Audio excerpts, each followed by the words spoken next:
Oh, what's poppin', peeps? T-Money here on a Wednesday evening to do a review. I know the lighting's kind of fucked up. My apologies. It's late. I was just lying in bed and I gotta get up for work in the morning. And it dawned on me that today's Wednesday and it's my day for body bags.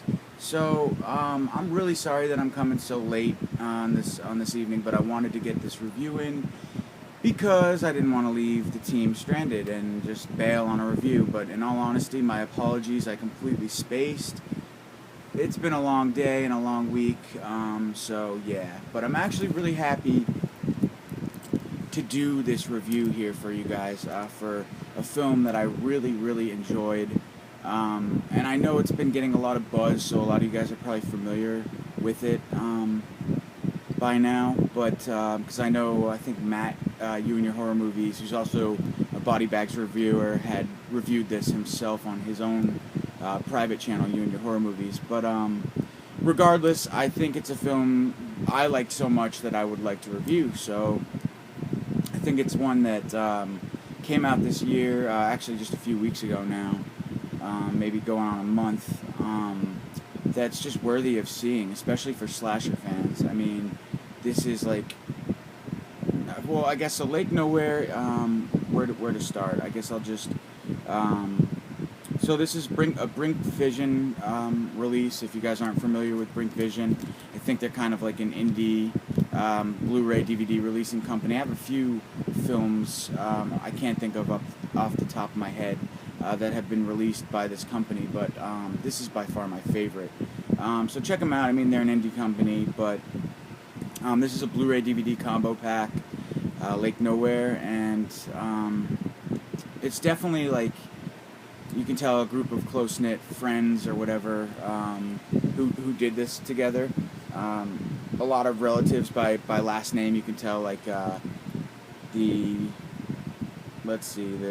special effects by Jonathan Phelps, written by Christopher Phelps, directed by Christopher Phelps and Maxim von Skoy, and the Mask Maniac design was by Lucas von Skoy. So a lot of relatives, I believe, were in on this together. But basically what this film is it's a throwback to like the late 70s, maybe early 80s slasher film. It's got a real old school feel to it in the imagery. I'm not really technical. I don't really know how to get into what they use to film it, but it definitely feels like you're watching an old school, low budget 80s slasher that takes place in the fall. So basically what this movie is it's a supernatural slasher film about a group of friends who go basically camping in a cabin in the New York woods. I'm not sure where the film's supposed to take place, but it's on a lake in New York, probably upstate New York would be my guess. And they're just going to chill and drink and get fucked up, smoke weed, and kick back for the weekend. There's a dog that they bring along, a girl brings along a dog, and just a group of guys and girls. They're just trying to have fun, maybe do some sex, drugs, and rock and roll while they're there. And it's kind of, the film has a real fall feel to it because of the leaves on the ground, and there's at one point there's a jack-o'-lantern that's lit in it, and clearly you can just tell they reference, like, one of the guys goes swimming and they reference how cold the water's going to be, so you know it's like kind of like probably late September, maybe even closer to Halloween time, that the film's supposed to take place. So when I say that it's a supernatural slasher, I mean that it merges the traditional slasher masked killer, kind of like the senseless slasher killer in the woods, with the supernatural. It's actually almost like, I don't want to say zombie, but like old school, I don't know, monster type film, possession film. What happens is, I don't want to spoil too much for you guys, but so the group of kids go camping, one of them takes off, he goes swimming, he comes back late in the middle of the night, which I'm not sure why, in all honesty, the group of kids, I mean, there's a scene where they go outside and they're calling his name and referencing that if he were there, he'd be drinking all the beer and stuff, but they don't actually go looking for him. And then all of a sudden, the group of kids, well, what happens is one of them's taking a shower, two of them are having sex and the rest of them are playing cards in the living room of this cabin that they're staying in. And they hear like this loud like howl, this crazy creepy noise out in the, outside of the cabin in the woods. And then shortly thereafter, their friend who had gone for the swim earlier on is there standing butt-ass naked in the door, and clearly something's wrong with him. So when I say supernatural, well, what I should say is, so when they first get to the cabin, sorry, it's kind of scattered, guys, I'm tired. One of the characters takes her dog for a walk out in the woods, and she stumbles across an old gravestone. And on the gravestone, there's like this thing written, and she recites what it says, therefore unleashing some sort of supernatural power in the woods.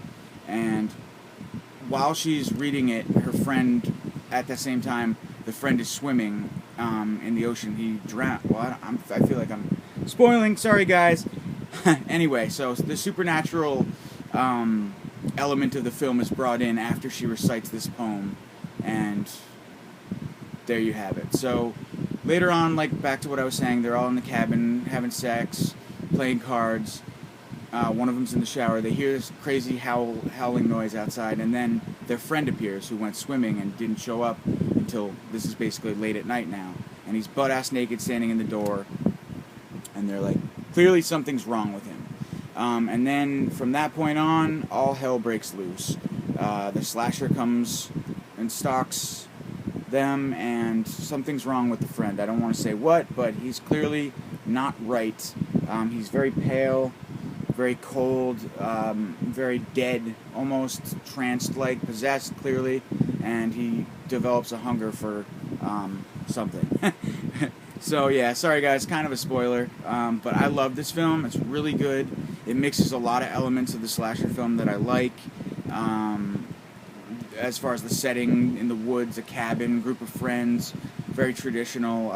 Takes place in the fall. You got the jack-o'-lantern, the leaves, the lake, all elements that I love in a slasher. And as far as the masked killer goes himself, pretty creepy, pretty not, I wouldn't say original, but original. I mean, I'm trying to think of who he maybe looks like. Maybe like a Jason Voorhees zombified.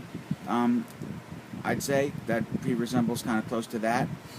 And then, yeah, the only thing I guess so I love the film.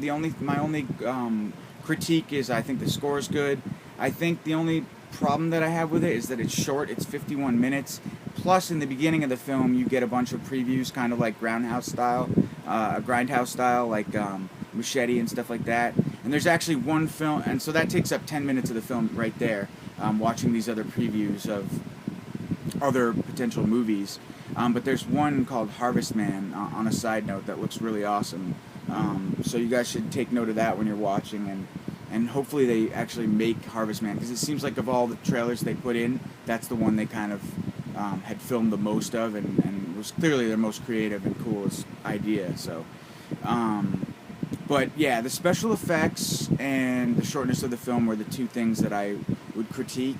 I think the special effects, I mean, it's a low-budget indie film, so, you get, it's to be expected, but they weren't very good.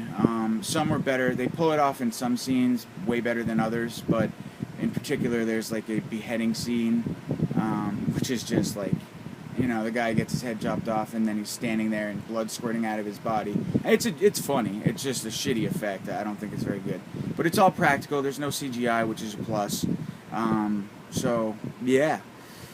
Alright, guys, I'm at 9 minutes. I should probably stop talking. Sorry that this review is so late and jumbled or whatever, but highly recommend this movie. It's my favorite slasher of the year. You can pick it up at Amazon or on Diabolic DVD for cheap, or not cheap, but probably like $15, something like that. $19. Get it. It's awesome. Lake Nowhere. Slasher. Awesome. Have a good night, guys. Peace.